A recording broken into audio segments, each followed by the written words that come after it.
Hello বন্ধুরা, তোমরা কেমন আছো? নিশ্চয়ই ভালো আছো। আমি ভালো নেই, বুঝতে পেরেছো? আমার এই মাঝে জ্বর টর হয়ে গেল, আর এখনও শরীর ঠিক হয়নি। তাও তো ঠাকুরকে, গোবিন্দকে পুজো দিতে হবে। তাই এই বাড়ির ফুল টুল তুলে পুজো দিলাম, জল মিষ্টি দিলাম। দেখো, গোবিন্দ পুজো দিলাম। শরীরটা খুব খারাপ, কিন্তু ঘরের কাজ তো বাকি রাখলে চলবে না, না? ঠাকুরকে জল মিষ্টি দিলাম, দেখতে থাকো।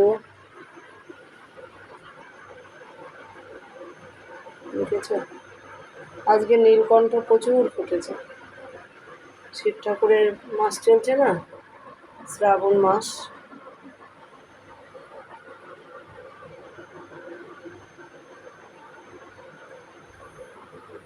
দেখো কত নীলকণ্ঠ ফুটেছে।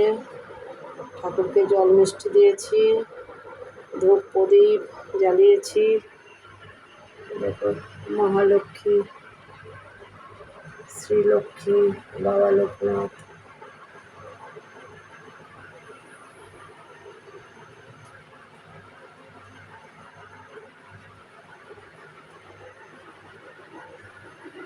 গুরুদেব,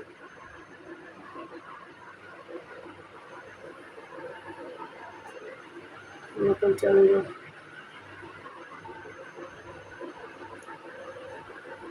দেখো, ভালো থাকো, সুস্থ থাকো, বাবা ভোলানাথকে দেখতে থাকো। তোমার সবাই মঙ্গল করুক, ভালো থাকো।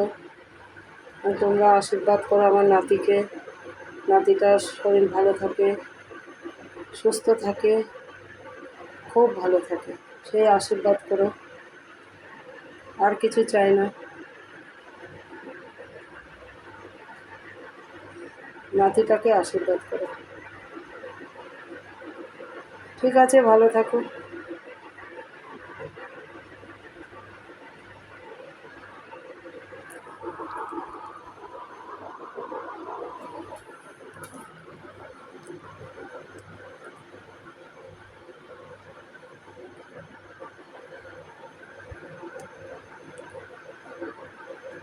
খুব ভালো থাকো।